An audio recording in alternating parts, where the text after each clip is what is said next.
자, 안녕하세요. 키 같은 독일인, 마음 되게 진 한국인인 블로나님도 반갑습니다. 할로.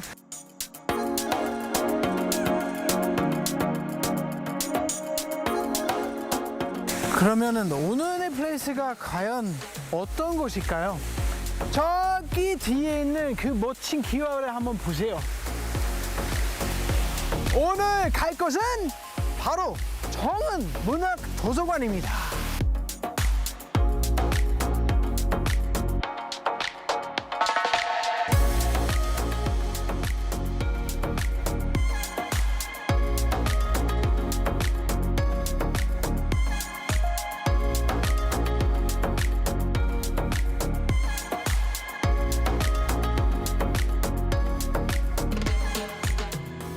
와, 진짜 아름답지 않아요?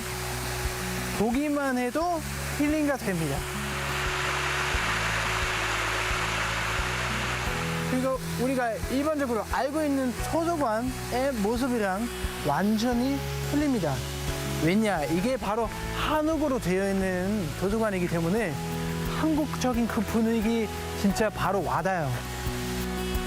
링링, 여보세요? 근데 이 지붕은 좀 뭔가 색다른데요? 맞습니다. 달라요. 왜냐? 이 지붕은 사실 대한민국 북부 1호인 승리문 복원에 사용된 그 지붕 기와 그 방식대로 그대로 만들었어요. 자, 여러분 이제 또 좀 신기한 곳 하나 보여드릴 텐데 장작실 빌려왔습니다. 같이 들어가시죠. 신발은 벗고. 짜잔, 가자. 오, 짜잔. 다 우리 거야. 와.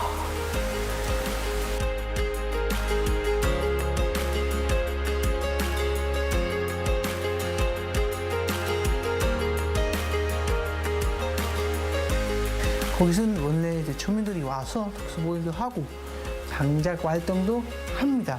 근데 그거는 다 아닙니다. 가끔씩 어떤 문학 작품에 대한 전시도 열고 아니면 작가가 와서 뭐 인문학 강연하기도 합니다. 그리고 이곳에서도 시 장작 교실로도 쓰입니다. 그래서 많은 활동을 할 수 있으니 거기에 대한 관심 있으신 분이 계신다면 그냥 놀러 오세요.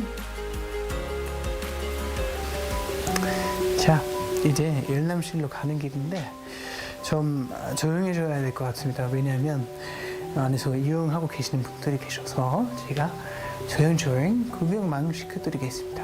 따라오세요.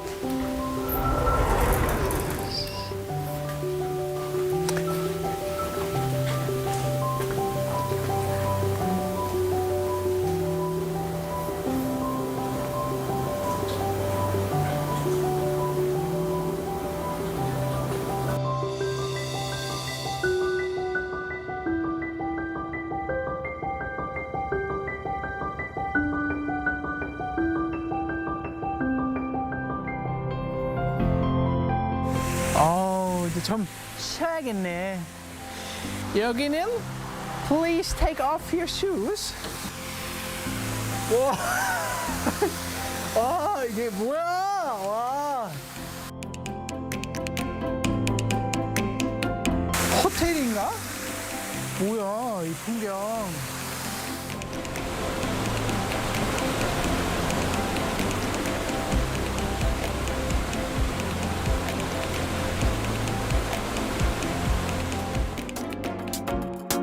조선시대에는 독서당이라는 제도가 있었어요.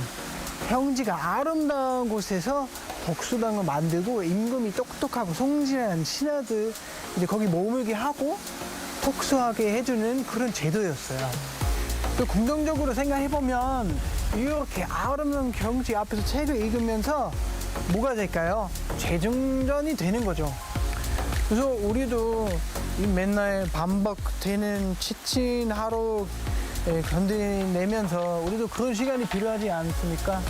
그럼 여기 청은 문학도서관으로 오시면 돼요. 바로 옆에도 아름다운 유황산도 있고 딱입니다. 강추해드립니다. 여러분 다음에 또 봐요. 바이바이.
The Korean wave is drawing more fans from all over the world. Local consumer prices continue to hover at the 2% consensus rate in April. Turning to robots to allow the visually impaired the chance to better indulge in cultural experiences. Like the number of hybrid cars are registered in South Korea has surpassed 2 million with this locally developed Yuri rocket.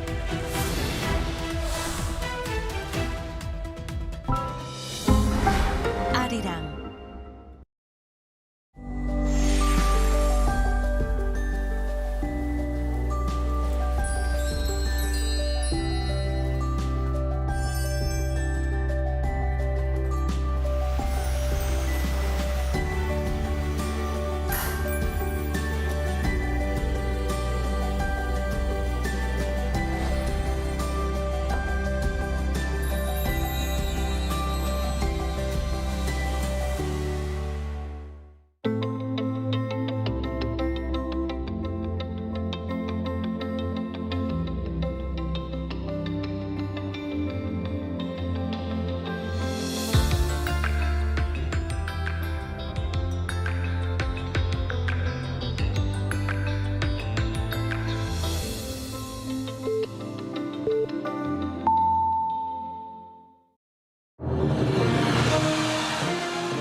Hello and welcome to our morning edition of Arirang News. We begin with these stories making the headlines at this hour.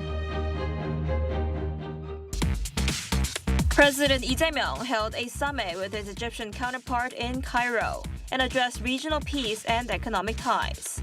He also delivered a speech at Cairo University and unveiled South Korea's initiative to expand its ties across the Middle East. Firefighters in South Korea are battling a forest fire that broke out in Injae-gun County, Gangwon-do Province on Thursday evening. 29 helicopters have been deployed, and authorities say the blaze is now about 70% contained. Ukrainian President Volodymyr Zelenskyy says he received a draft peace plan backed by Washington and Moscow, and says he expects to speak directly with U.S. President Donald Trump in the coming days. But Ukrainian officials appear to be lukewarm about the plan, saying it could undermine the country's security and sovereignty. We begin this morning with President Lee Jae-myung's trip to Egypt. He sat down for talks with his Egyptian counterpart and agreed to cooperate on regional peace and economic ties. Our top office correspondent Yoon Jung-min is traveling with the president and files this report from Cairo. The Korea-Egypt summit began with an official welcome by Egyptian President Abdel Fattah el-Sisi for visiting President Lee Jae-myung at the presidential palace in Cairo. During the nearly 2-hour-long talks on Thursday, the two leaders addressed regional peace. 한국과 이집트는 평화 촉진자로서 한반도와 중동을 포함한 국제 평화에 함께 기여하기로 하였습니다. We agreed upon the need to deepen global peace and support for peace in the Middle East and on the Korean Peninsula. The main idea of interest was bolstering a bilateral partnership as the two countries celebrate 30 years of diplomatic ties. South Korea and Egypt will work together on the Comprehensive Economic Partnership Agreement, or CEPA, to expand bilateral economic partnership. 세파는 광범위한 경제 협력을 뒷받침할 중요한 제도적 기반이 될 것입니다. AI, communications, as well as science and ICT are important in particular. President Lee expressed hopes that the two countries also cooperate on the defense industry, such as F-A-50 aircraft, building upon their joint production of the K-9 self-propelled howitzer. MOUs were signed to bolster cooperation on culture and education. Concluding the Korea-Egypt summit, President Lee will head to South Africa to attend the G20 summit for talks on sustainable growth and fairness at a time of increasing global uncertainties. Yoon Jung-min, Arirang News, Cairo. Now, after a summit with the Egyptian president, South Korean President Lee Jae-myung delivered a lecture at Cairo University. There, he presented the administration's vision for the broader Middle East. Our presidential office correspondent Song Yoo-jin reports. Peace, prosperity, and culture. These are the three pillars of President Lee Jae-myung's Middle East strategy, unveiled during his lecture at Cairo University on Thursday, one of the oldest and largest universities in the region. 샤인 이니셔티브를 제안드리고자 합니다. S는 스테빌리티, 안정을, H는 하모니, 조화를, I는 이노베이션, 혁신을, N은 네트워크를, E는 에듀케이션, 교육을 뜻합니다. For stability and harmony, Lee announced that South Korea will contribute $10 million to the Egyptian Red Crescent Society to support humanitarian efforts in Gaza. He praised Egypt's leadership in mediating the Israel-Hamas ceasefire and said South Korea will join President Abdel Fattah el-Sisi's Gaza reconstruction plan. Moving to innovation, Lee promised tailored cooperation designed to support the economic development of each Middle Eastern partner. 에너지, 건설 분야 협력을 공고히 하는 한편 인공지능, 수소 등 미래 혁신 분야로 협력의 지평을 확대하겠다는 약속을 드립니다. He says it's now South Korea's turn to give back, highlighting how the country's rapid development was made possible by economic ties with the Middle East, including oil, natural gas, and large-scale construction partnerships. For network and education, the president emphasized the power of people-to-people exchange. 사람과 사람이 자주 만나는 것만큼 서로의 문화를 함께 배우며 성장하는 일만큼 양국의 우호 관계를 단단하게 만들 동력은 없습니다. For this, Lee vowed to expand university exchange programs, increase scholarships and training opportunities, and create more pathways for Middle Eastern students to study in Korea. He also pledged to broaden cultural cooperation across food, fashion, beauty, and history to deepen mutual understanding. President Lee concluded his nearly 20-minute speech by calling on the young audience to play a leading role in making the Shine Initiative truly shine in real life. Song Yoo-jin, Arirang News. And while in Cairo, President Lee Jae-myung also met with members of the Korean community in Egypt on Thursday. Reflecting on a summit with President Abdel Fattah el-Sisi earlier in the day, President Lee says Seoul and Cairo will significantly expand cooperation across culture, the economy, and defense. He added that the Korean community's role and presence in Egypt will expand as bilateral ties deepen. He also expressed his determination to establish a direct flight route between South Korea and Egypt. This was the first meeting of its kind between a South Korean president and the Korean community in Egypt since 2006. So President Lee Jae-myung is in Egypt for the second stop of his 10-day trip to the Middle East and Africa. For more on this, we're joined today by Dr. Bong Young-sik, visiting professor at Yonsei University. Dr. Bong, thanks for joining us this morning. You're welcome. So President Lee met with the Egyptian president yesterday, and they agreed to cooperate on regional peace and defense ties, right? What are your thoughts on this? This year marks 30 years of diplomatic relations between the two countries, and tapping on this important anniversary, South Korean President Lee Jae-myung wants to promote mutual cooperation in order to have Egypt as a diplomatic and economic hub in the Middle East and Northern African region. His viewpoint is materialized with the proposal which the Egyptian government signed on, which is the Bilateral Comprehensive Economic Partnership Agreement, SEPA in short. So we are going to look forward to the materialization of these initiatives taken during President Lee Jae-myung's visit to Egypt, which is a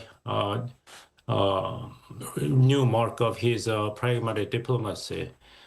Previous administration of South Korea, used to have their own, focuses. For instance, Moon Jae-in government embarked upon the new Southern policy targeting ASEAN countries with a special summit meeting held in Busan. And the President Lee Myung-bak government focused on promoting cooperation with Middle Eastern and African countries to promote mutual economic cooperation focused on cultivation of natural resources. So different administrations have different priorities in terms of targeting regional hubs. And this time, Lee Jae-myung government appears to focus on Egypt as a hub to cover North Africa and the Middle East. I see. And they also talked about defense cooperation. And South Korea, already exported K-9 howitzers to Egypt back in 2022. What makes Korean defense systems so appealing to Egypt and other countries in the Middle East? Well, there's no substitute for reliable quality of the product. In that regard, South Korea's defense equipment industry has time and again proven that its product is one of the most reliable and coveted items in the global military equipment market. The Eastern European market has been and still is a major market for Korea's export of military equipment, but there's no limit for South Korea's export of military weapons in the era of globalization, in which global peace and stability is every country's wish and public good. So in that regard, not only Hana Aerospace exported US $1.7 billion worth of the defense equipment to Egypt, so far including the procurement of K-9 self-propelled howitzer and the FA-50 aircraft and the Cheongong anti-tank missiles. But South Korean government is determined to promote more military equipment exports to Egypt and beyond any country in the region. Right, and the president also delivered a speech at Cairo University, and he talked about South Korea's vision for the Middle East, and what he said was stability and harmony will be key principles in pursuing peace on both the Korean Peninsula and in the region. How might this help further advance South Korea's relations with Middle Eastern countries?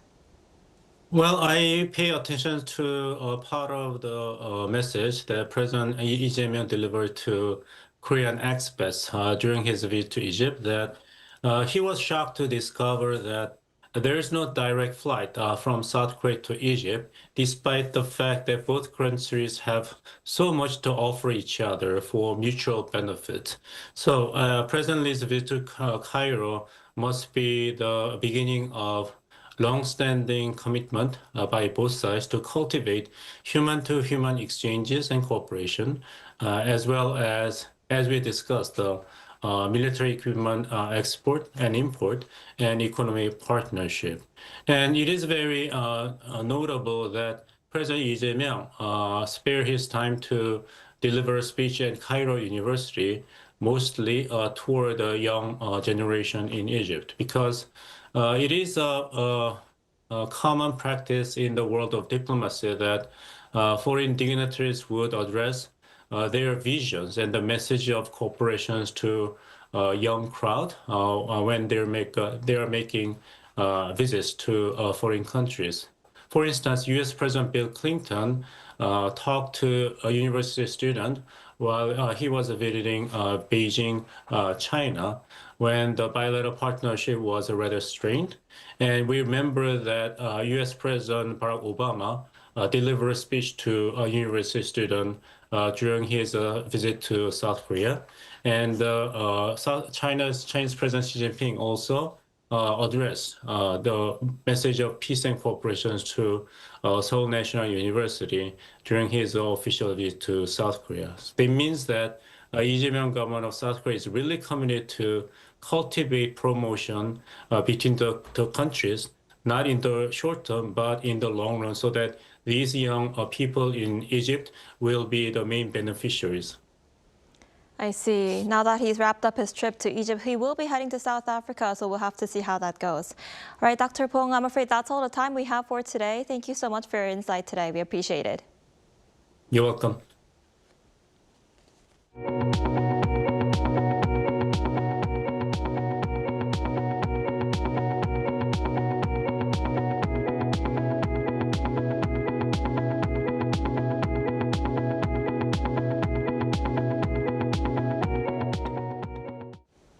Ukrainian President Volodymyr Zelenskyy says he expects to speak to Donald Trump in the coming days after the United States presented Ukraine with a draft peace plan to end the war with Russia. However, the proposal has been met with backlash from Ukrainian officials as it will require Kyiv to make significant concessions. Our Lee Seung-jae has more. Ukraine says it is preparing to enter negotiations with the United States on a new peace proposal that would require Kyiv to make significant concessions in order to end Russia's invasion. Ukrainian President Vladimir Zelenskyy confirmed on Thursday that his office has received a draft plan backed by Washington and Moscow. He added that he expects to speak directly with U.S. President Donald Trump in the coming days about what he called existing diplomatic opportunities and the core points needed for a durable peace. In a statement, Zelenskyy's office also said both sides have agreed to study and refine the plan so that it can lead to what they described as a worthy end to the war. The cautious tone marks a shift from earlier reactions within Ukraine's government, where several officials strongly criticized the proposal. They called the reported concessions absurd and unacceptable, warning that the plan could undermine Ukraine's security and sovereignty. Zelenskyy's remarks came as a meeting was held in Kyiv with a senior U.S. military delegation led by Army Secretary Dan Driscoll. Ukrainian officials said the talks focused on battlefield needs, ongoing support, and the broader diplomatic environment surrounding the peace discussions. Meanwhile, the White House confirmed that senior Trump administration officials held talks with Ukrainian representatives over the past week. White House Press Secretary Caroline Leavitt told reporters that U.S. Secretary of State Marco Rubio and Special Envoy Steve Witkoff took part in those meetings. Special Envoy Witkoff, that Marco Rubio have been working on a plan quietly for about the last month. They've been engaging with both sides, Russia and Ukraine, equally to understand what these countries would commit to in order to see a lasting and durable peace. For now, Ukraine says it is reviewing the details of the proposal and preparing for direct talks with Washington, while international attention remains focused on how far Kyiv may be willing to go in the pursuit of peace. Lee Seung-jae, Arirang News. Meanwhile, here in South Korea, authorities have been battling a forest fire overnight in Injae-gun County, Gangwon-do province, which is currently about 68% under control. The fire broke out Thursday evening and prompted authorities to respond with over 300 personnel and nearly 70 pieces of equipment. This morning, 29 helicopters were deployed to help. However, rugged terrain has hampered ground efforts to suppress the blaze. Authorities estimate the affected area at roughly 20 hectares and the fire line at 2.74 kilometers long. No casualties have been reported, but 12 residents from 8 households have been evacuated to safety as a precaution. The Korea Forest Service issued a level 1 response last night as the fire spread. Now on the economic front, South Korea's producer prices rose for the second consecutive month in October, driven by a strong dollar and surging semiconductor prices. According to the Bank of Korea on Friday, the producer price index climbed 0.2% on month to 120.82. While the overall pace of growth slowed compared to September, prices for industrial goods rose 0.5%. This was largely fueled by the tech sector, with DRAM prices jumping over 28% and flash memory spiking more than 41% amid recovering demand. In contrast, prices for agricultural and marine products fell by over 4%. The central bank attributes the overall rise to the exchange rate and chip prices, noting that total domestic supply prices have reached their highest level in a year and a half. And South Korea's auto exports slipped last month as a shorter working month due to the Chuseok holiday and U.S. tariffs weighed on outbound shipments. Our economic correspondent Moon Ji-young reports. South Korea's auto exports fell for the first time in 5 months in October as the extended Chuseok holiday reduced the number of working days and higher U.S. tariff dampened demand. Data from the Ministry of Trade, Industry and Resources on Thursday show outbound automobile shipments reached $5.5 billion, down over 10% from a year earlier. Despite last month's decline, cumulative exports from January to October hit a record $59.6 billion. The ministry attributed the monthly drop partly to this year's Chuseok falling in early October, cutting production days by 3 to 4. Shipments to the United States, Korea's largest market, dropped 29% as a 25% tariff under the Trump administration took effect. Washington is expected to lower that rate to 15% in line with Japan and the EU once Seoul submits a special bill tied to its planned $350 billion investment in the U.S. Finance Minister Gu Yun-chul said on Wednesday that the government plans to send a bill to the National Assembly before the end of this month, enabling the reduced tariff to apply retroactively. Exports to the EU slipped over 2%, while shipments to Asia surged 42% and Latin America rose nearly 24%, helping offset weakness in major Western markets. By type, eco-friendly models continue to perform well. Exports of electric, hybrid, and hydrogen vehicles totaled $2 billion. Hybrid shipments grew nearly 4%, and EV exports posted a slight increase for the 5th straight month. At home, auto sales declined nearly 13% to 127,000 units.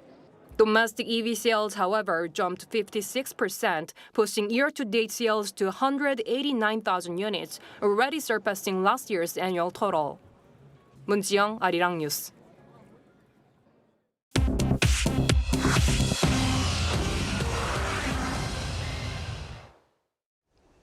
Good morning, I'm Chu Ji-hyun, and this is The World Now. In the United States, the White House has firmly rejected claims from South Africa that Washington was reversing its boycott of the upcoming G20 summit in Johannesburg. White House Press Secretary Caroline Leavitt said Thursday that the South African President Cyril Ramaphosa was, quote, running his mouth, insisting the U.S. position had not changed. Washington says it will not participate in any G20 talks and is only sending a U.S. Embassy representative to attend the formal handover ceremony as the United States takes over the rotating presidency for next year's summit.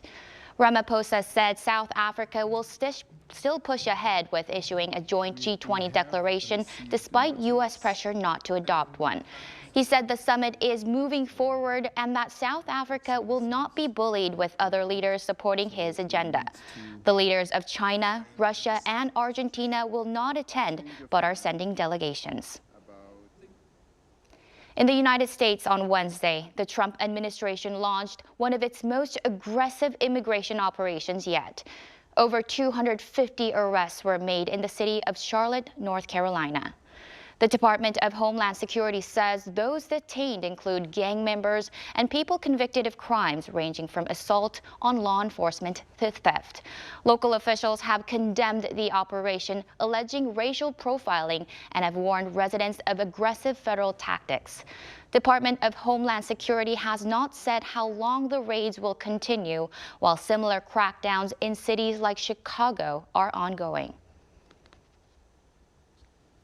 In Brazil on Thursday, a fire abruptly halted the COP30 climate conference in Belém, forcing a full evacuation of the summit's restricted blue zone. Officials say the blaze was contained within 6 minutes, but 13 people were treated for smoke inhalation. The cause of the fire remains under investigation, though authorities are looking at possible generator failure or short circuit. Negotiations were entering their final hours to reach an agreement on the next steps to address climate change. According to the BBC, the fire likely delayed the closing of that deal. In France on Thursday, the Gangwon Museum in Paris unveiled a new Princess Diana wax figure dressed in her iconic 1994 revenge dress nearly 3 decades after her fatal crash in the city. Museum officials say the life-size figure was commissioned after a visit to London's Madame Tussauds, and the unveiling coincides with the 30th anniversary of Diana's landmark BBC Panorama interview. The tribute draws on Paris's long-standing public connection to the late Princess of Wales.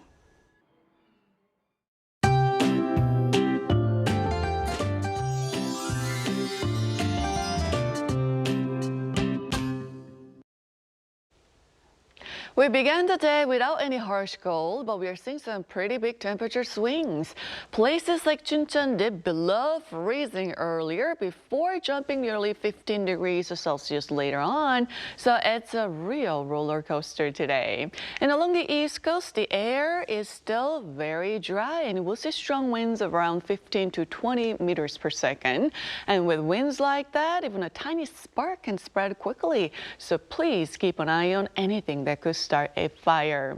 This afternoon could be a couple of degrees lower than yesterday, so it gets up to 12 degrees Celsius. Daegu, Gwangju will make it to 13 degrees under mostly to partly sunny skies. The air quality will be good nationwide all day today. Thankfully, the weather will be perfect for enjoying the late autumn this weekend, so the major expressways will be highly congested again. Meanwhile, rain will move into western regions on Monday, followed by a sharp drop in temperatures on Tuesday.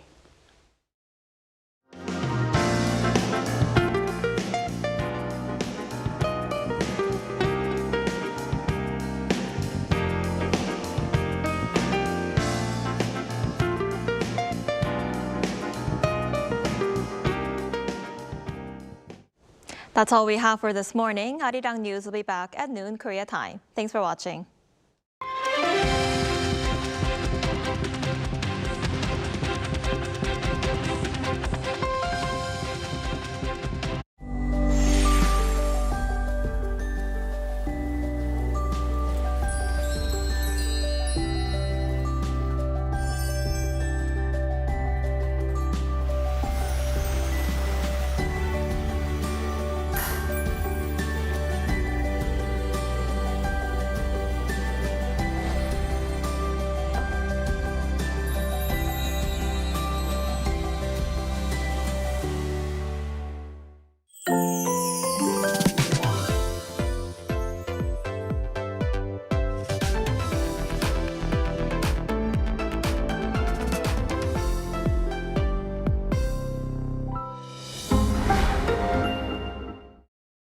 How to survive in Korea.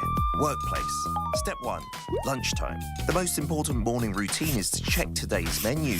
Food is essential for survival. Memorize today's menu. The highlight of office life.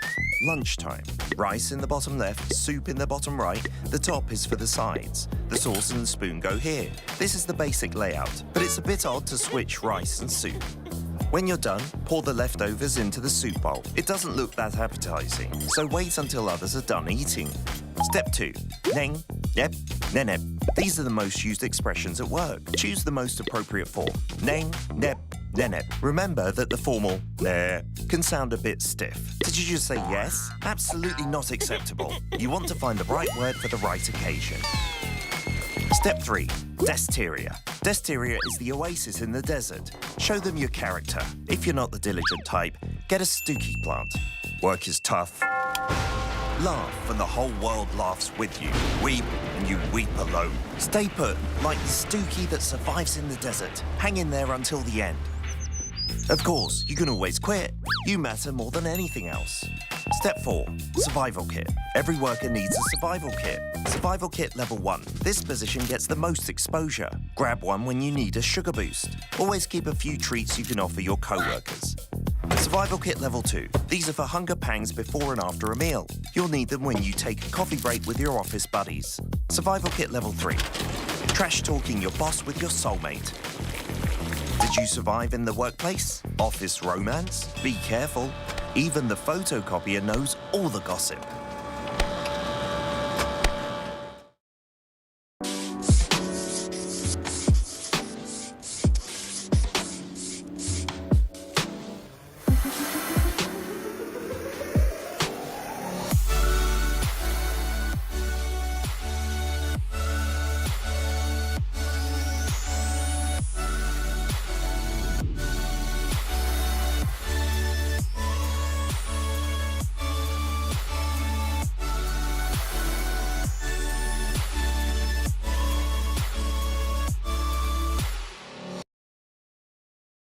Optimal industrial infrastructure, convenient transportation infrastructure, key secondary battery cluster, future industries, a center for marine tourism, livable residential environment, an investment hub for a better future, Gwangyang Bay Area Free Economic Zone.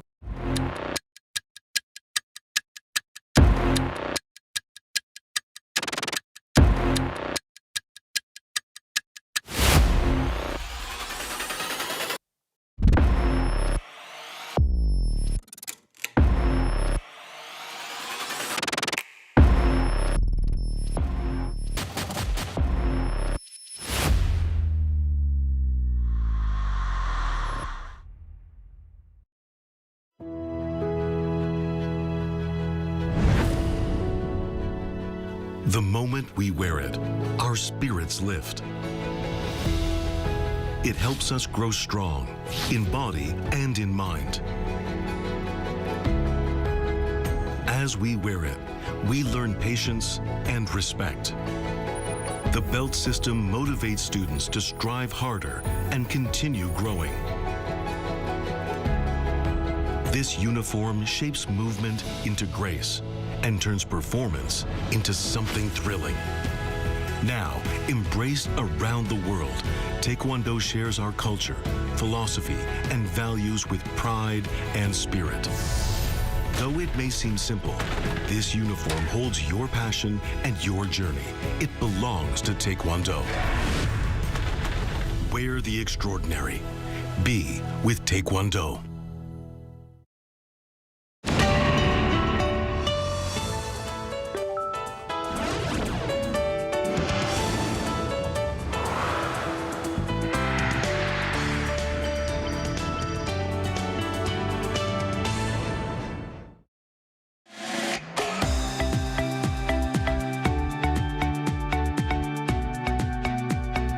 We're here to bring a new type of news show. New insights, new styles, and new topics every day. We are News Generation. Bringing news just for you. It's Friday, November 21st here in Seoul. I'm Lee Soo-jin, and this is News Generation. Joining us today is Cheon. Happy Friday. Happy Friday, and also Fabio's with us. Almost weekend. It's almost weekend. So both are here to speak on behalf of people in their 20s and 30s. Well, it's finally Friday, and as we wrap up the week, I wanted to talk about how every season seems to have its own vibe. In Korea, we even say 가을을 탄다, which means that people tend to get a bit more reflective or sentimental when autumn comes around. And honestly, with the cooler, slightly cold air and the changing colors, it's easy to find yourself walking around getting lost in your thoughts. So, Chuyeon, what kinds of memories or feelings come up for you during the fall season? I like the way that you say 가을이 탄다. Well, when autumn comes, well, certain feelings do come up for me. It's not that I feel lonely, but I do find myself wanting to spend more time, my time, me time, own. And there's something about the falling leaves that makes everything a little more reflective and emotional. So on days like this, I often feel like listening to Isora's song. She's one of the greatest singers in Korea. 바람이 분다. She sings calm and emotional songs, and they match the season perfectly. And sometimes, for no clear reason, a single tear just slips down a little bit. And autumn gives me a calm and emotional mood, like the song. It's like that gentle, nostalgic feeling you only get at this time of the year. I really feel that. I think with certain seasons, there's like a playlist. So for autumn, I also have Isora's songs in my playlist. 바람이 분다. 바람이 분다. Wind blows. I have that, and also have Taylor Swift's All Too Well. Oh, Taylor Swift, yes. So what about you, Fabio? Well, I should get a little bit more into Isora because I'm not that familiar. But it's true that cold winds bring this kind of like introspective thoughts, right? And I start finding more comfort in things that feel vulnerable and intimate. So I start being a little bit less active on social media, and instead of engaging in broader and big conversations, I tend to prefer, little hangouts with very close friends right next to the fireplace while rain pours, something a little bit more romantic. And I love the sea because I come from the coast, and so during summer it's all about splashing around and having fun with the water, but when winter comes, you just grab a seashell and listen to the voices of the ocean. Oh, you brought a seashell for us. Of course I did. That's the real sensation of living your life in a more romantic way. I think that you really summed up what 낭만 is. It's about carrying the small little things like your shell to really feel that vibe. So for more on this, take a look at the screen to see what we'll be exploring today.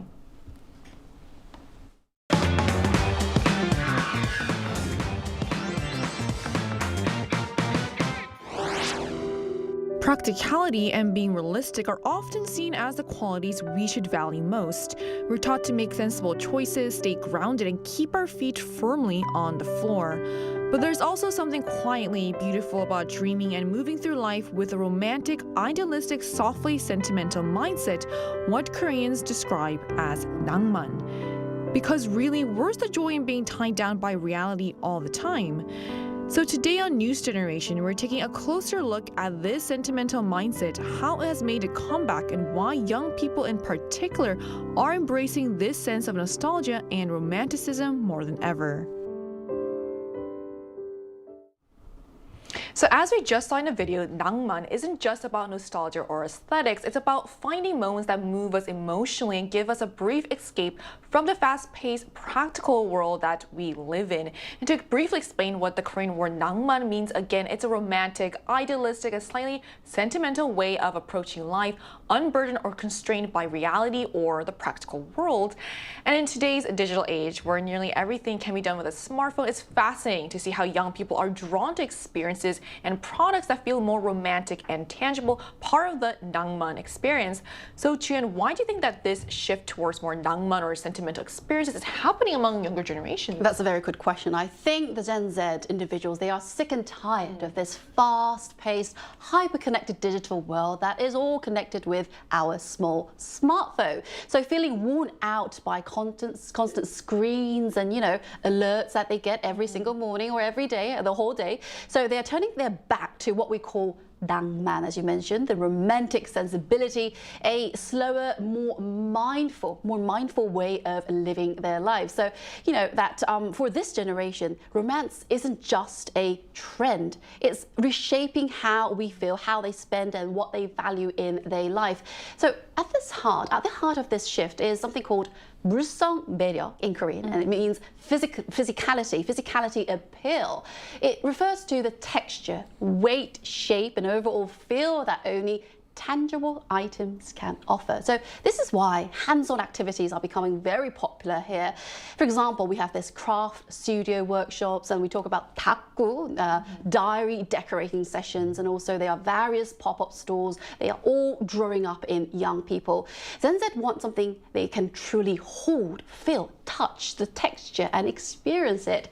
It's a more away from digital overload, and a way of grounding themselves in something more authentic, real. So in the end, it's the real things that stay with us, isn't it?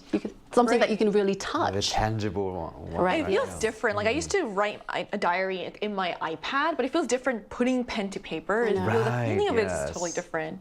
So it's, even though millennials and Gen Zs live in a fast, convenient digital world where everything can be done with a smartphone, many are actually seeking out 낭만 as a way to step away from that digital fatigue. It's not just a fleeting trend. It's changing the way they consume, valuing the tactile, sensory, and emotionally engaging qualities of real objects over what exists only on screen. So with this focus on hands-on experiences typically associated with the 낭만 trend, what kinds of spaces or activities are young people gravitating towards these days, Fabio?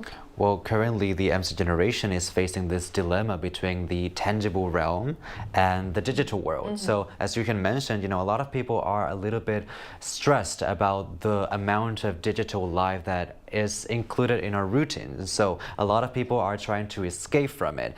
Still, for example, if we think about the world of content, a lot of creators still need to communicate with people in the digital sense, and that is still very popular and very prevalent in our society. However, they are being also more aware that a lot of the audience is craving for something a little bit more intimate, a little bit more, something that carries a little bit more of sincerity, instead of something a little bit more flashy or more pretentious in terms of experiences.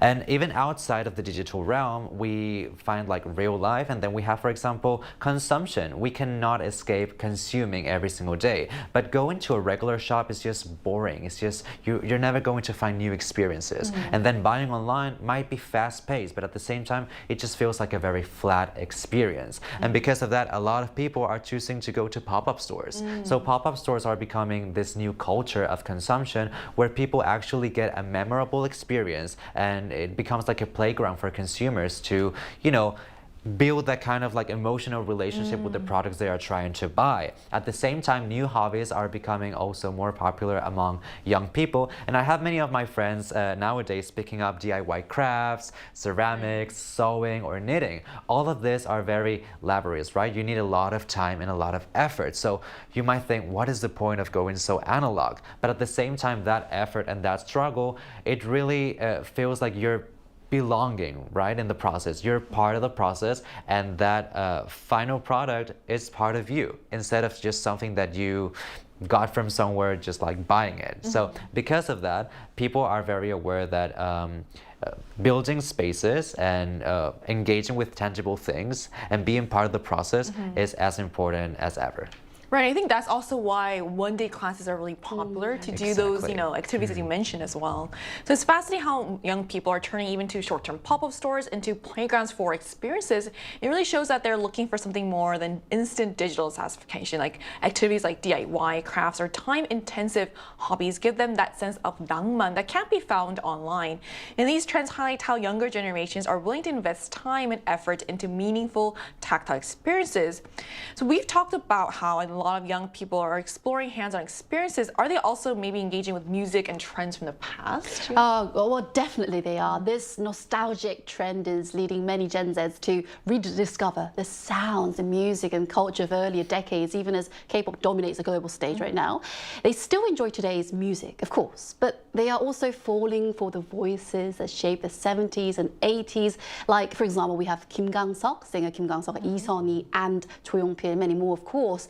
Their interest goes beyond Korea, stretching into Japanese city pop and classic international bands as well. For example, Noel Gallagher, the former lead artist, songwriter of the legendary British band Oasis, held a concert last year in Seoul, and it became a clear sign of this shift, with teenagers and people in their 20s making up more than 70% of the audience. Incredible indeed. And what is interesting is that many are falling for a nostalgia they never actually lived before, a mood they know only from old dramas or films. As retro music rises again, LP bars and cafes are becoming very popular among the Gen Z. It's a return to the slower, analog charm that feels refreshing in today's digital world.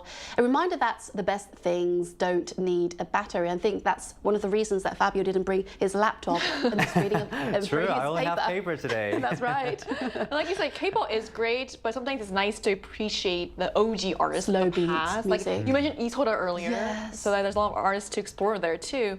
So millennials and Gen Zs are really exploring music from the past decades. You mentioned 70s and 80s Korean artists, also Japanese city pop and older international bands as well. So this nostalgic curiosity isn't just about the music. It's also driving them to visit LP bars and seek out physical analog experiences that digital streaming can't fully replicate. So beyond vinyl records, are there other analog or retro items that young people are more gravitating towards these days? Well, it's true that this retro trend has been a thing that, has been present with us since the past. Right. It's all about bringing back the nostalgic feeling, right? But at the same time, what makes it really interesting in today's context is that we are so used to the fast-paced nature of high technology, and we are so accustomed of that commodity, and because of that, going back to analog just feels inconvenient or uncomfortable at times. So it makes us wonder, why are so many young people trying to go back to these items? We're talking about film cameras, we're talking about wired earphones, or even older phone cameras. So when someone is carrying an old iPhone just to take pictures, or a film camera, it might seem a little bit superficial. Like, why would you do that? Just to get the retro style, and at the same time having those items in reselling markets for incredibly high prices that make no sense might support that argument. But at the same time, if you really think about it, it's actually allowing the users to involve their skills in the process. You need to basically fabricate good lighting. You need to make sure that the photo is not going to be underexposed or overexposed. There's a lot of techniques that the human now is in charge of instead of just the device. So that shift in responsibilities is very important for young people, because we are so used to just laying back and letting technology do everything for us that sometimes we feel like we are missing out on part of the process. And so because of that, we just want that kind of storytelling for ourselves. Right, it's really more meaningful if you're more involved in experience, and this analog experiences such as listening to music on vinyl records shows how the charm of physical hands-on experiences are making a comeback. And the fact that film cameras are now fetching high prices on retail platforms really highlights how much value young people place on these tangible, unique experiences. So to learn more about this trend, we're going to talk to someone who owns a record store here in Korea. And that conversation will take place right after the break, so don't go anywhere.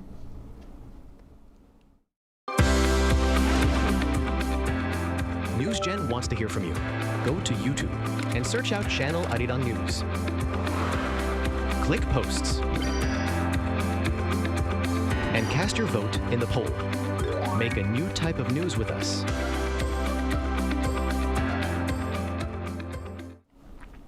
Joining us today is Curtis, who's originally from France and now the owner of a record shop here in Korea that houses thousands of vinyl records. So, hi Curtis, thank you so much for connecting with us today. Hi, nice to meet you guys. Glad to be in the Nangman special. Nice to have you with us today as well. So, do you see a lot of young people visiting record stores these days? Yeah, definitely. I mean, our crowd is mostly between 20 and 40, late 40s, I would say. So we see a lot of people here in their 20s, 30s that are just into records. Both collectors, people that are looking for new ways to consume music, have a different relationship with creating your own library, and people that are just kind of curious and think about getting into the hobby. So yeah, I see a lot of young people, really a lot. Interesting, Curtis. And why do you think the younger generations who didn't grow up with vinyl records are now seeking them out? Oh, it's pretty easy, I would say. At the moment, like records are pretty trendy at some point. It's been crazy on social medias, and at the same time, a lot of young people are also interested in rediscovering the music of the past. They're also interested in like collecting something a bit different. Do have like a community activity somehow, you know?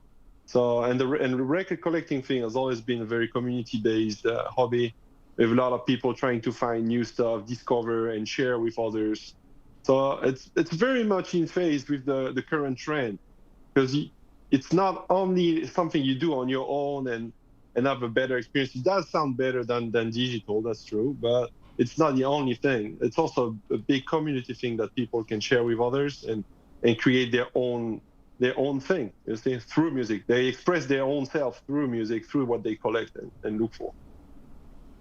And as a record shop owner, what do you think is the true appeal of vinyl records?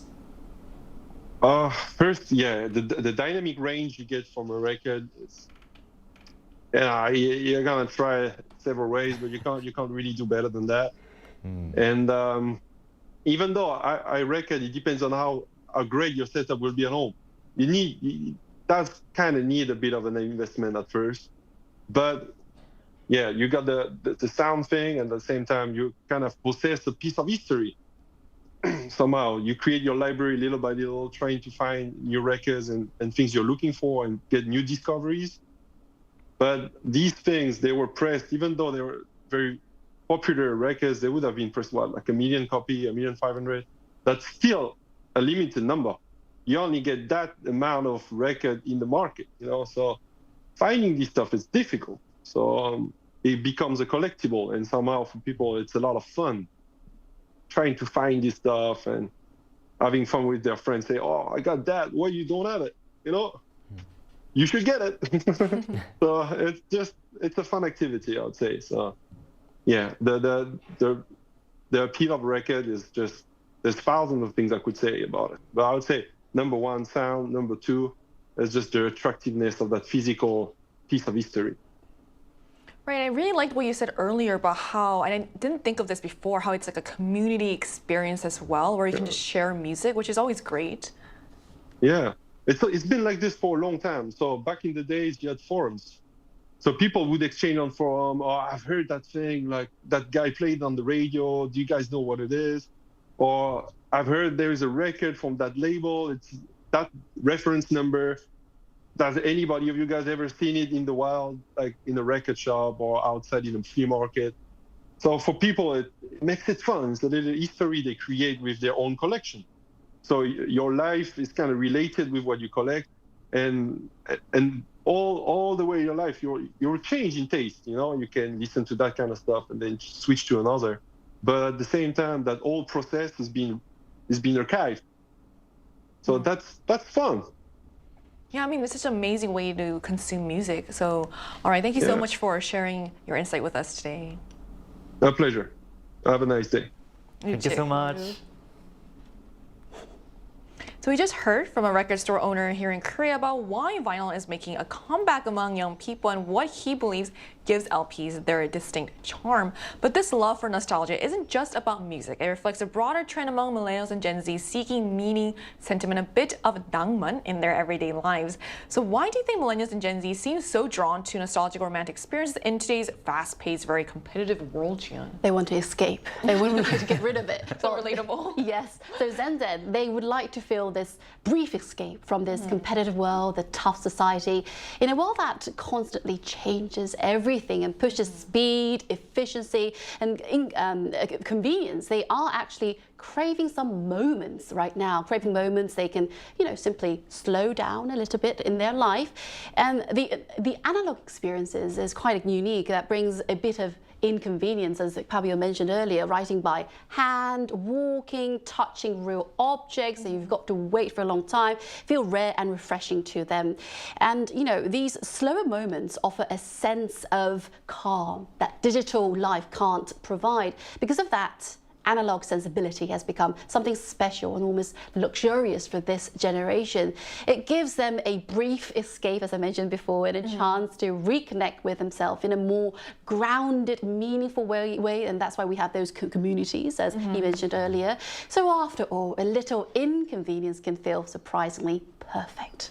Right, so for young people, Nangman isn't just about aesthetics. It's about finding a small sanctuary in an otherwise competitive, fast-paced world, and experiencing slower or even slightly inconvenient things becomes something really great and something to really grab onto. So when something captures their hearts as romantic or special, is there usually a story or narrative that's attached to this? I think even if you think about it as just like something aesthetically pleasing, that also carries a narrative. If people choose an item just because of the aesthetic purposes, it's because they think that through that image they can convey a message. And at the same time, we wouldn't have the word Nangman without a narrative. Right. Every single experience and every single object needs to have that narrative embedded for us to feel something. Let's think about it this way.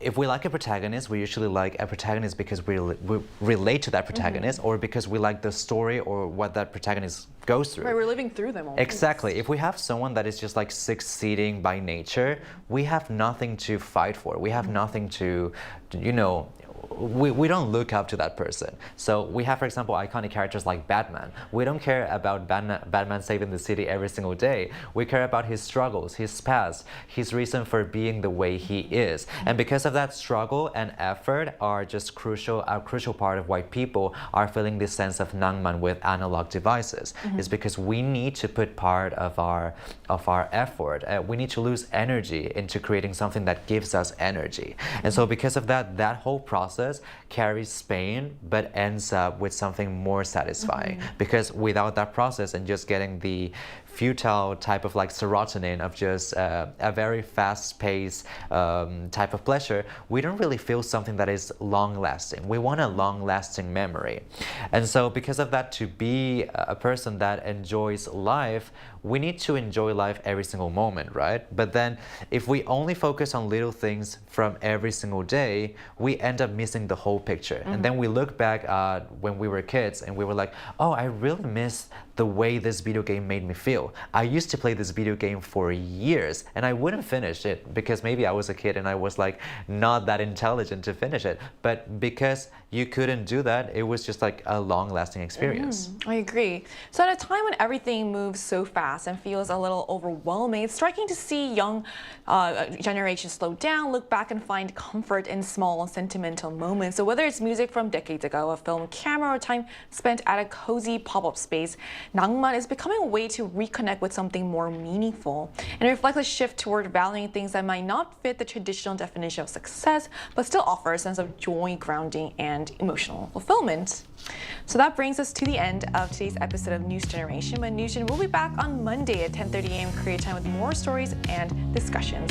Big thanks to Chia. Have a lovely and Nangman weekend. I hope you do as well. And so Fabio. So happy to be invited again. For coming in. And to our viewers, thank you so much for joining us, and we hope you have the best day. We are News Generation.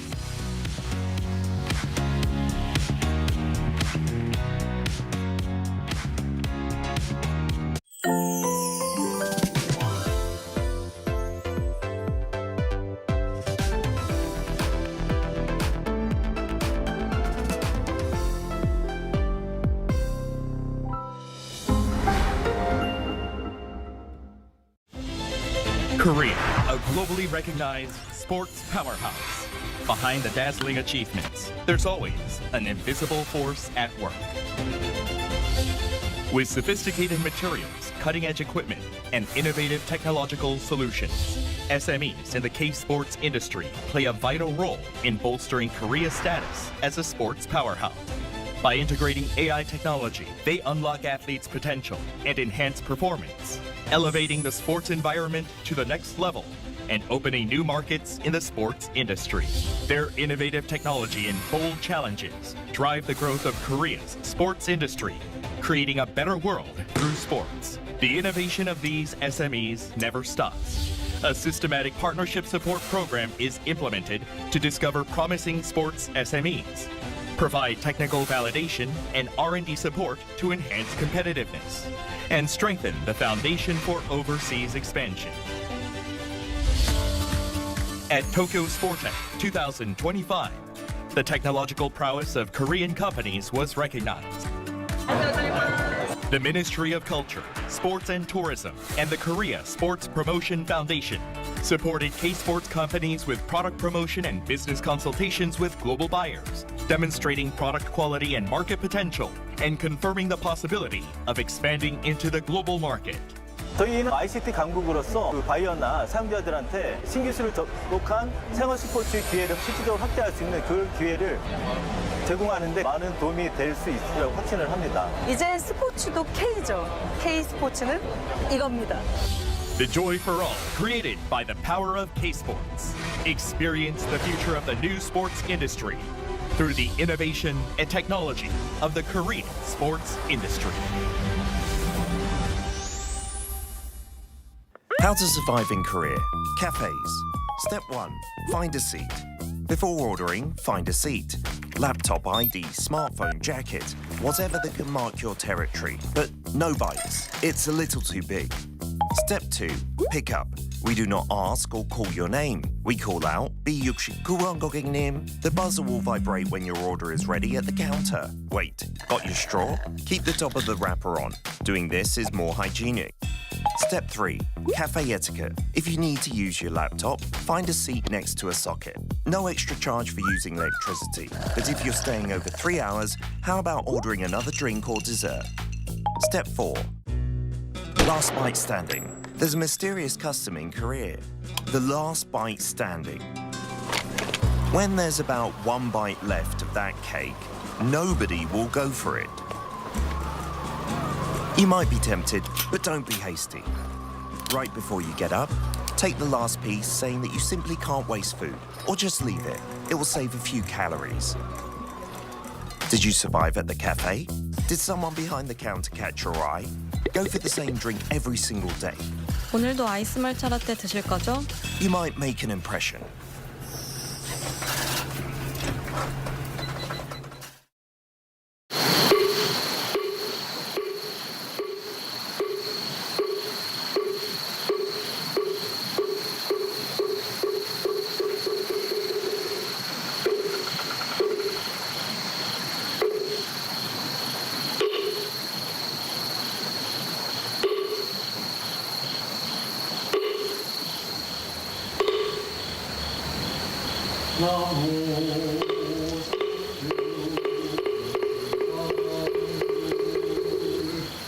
너무